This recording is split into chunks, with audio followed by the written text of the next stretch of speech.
There has been a lot written concerning the center chapter or the center verse of the Bible. Much of it simply is not true or is only partially correct. The following presentation has been thoroughly researched and is absolutely correct. You can quote it and you can share it with confidence.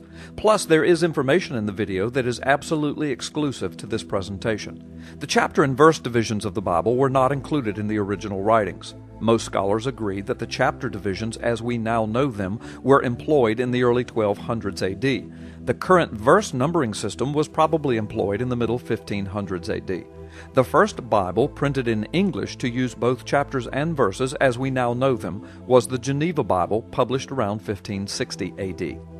It is a fact that there are 1,189 chapters in the Bible from Genesis to Revelation.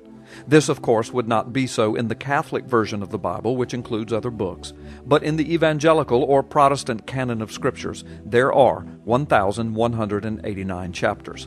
Calculating the center chapter is easy then.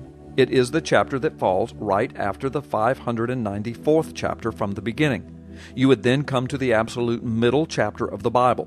From there would be another 594 chapters. So, the 595th chapter would be the center chapter. 595 is Psalm 117. Amazingly, it is also the shortest chapter in the Bible, consisting of only 2 verses. Also amazingly, the 2 prominent themes of this chapter are the enduring love and mercy of the Lord and that His truth or His word endures forever. God's love, His mercy, and His word of truth, all are eternal.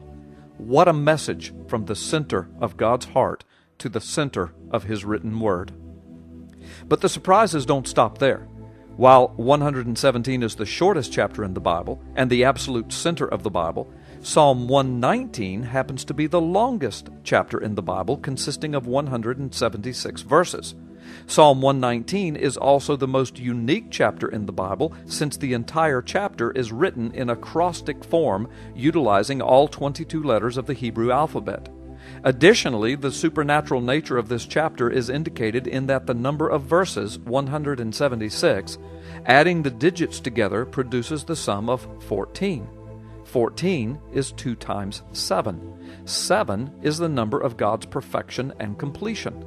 2 times 7, then, is an indication of God's perfection being magnified.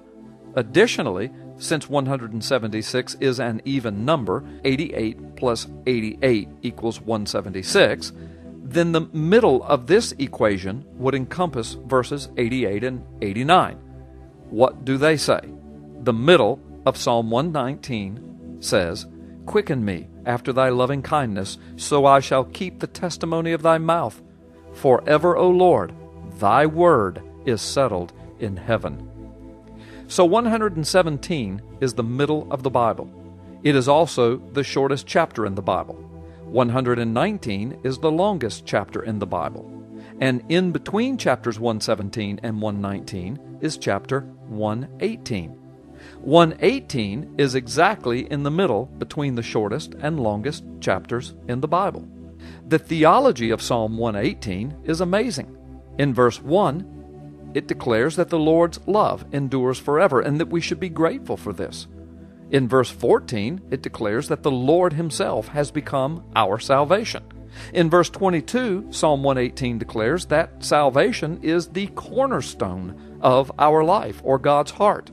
From the New Testament, of course, we know that that cornerstone is Jesus Christ. From verses 28 and 29 of Psalm 18, we learn that we should exalt the Lord because His love endures forever. In addition to this amazing truth is this interesting tidbit. The 1,189 chapters of the Bible could easily then correspond to Psalm 118 verse 9. And what does this verse declare? It is better to trust in the Lord than to put confidence in princes. So in conclusion, Psalm 117, the shortest chapter in the Bible, declares that the truth of God's Word and His love are eternal. Psalm 119, the longest chapter in the Bible, declares the truth of God's Word is eternal. Psalm 118, right between the shortest and the longest chapters in the Bible, declares that it is better to trust in the Lord than in man. Do you see the pattern? All of this is from the center of God's heart to the center of God's Word, preserved for us supernaturally for thousands of years.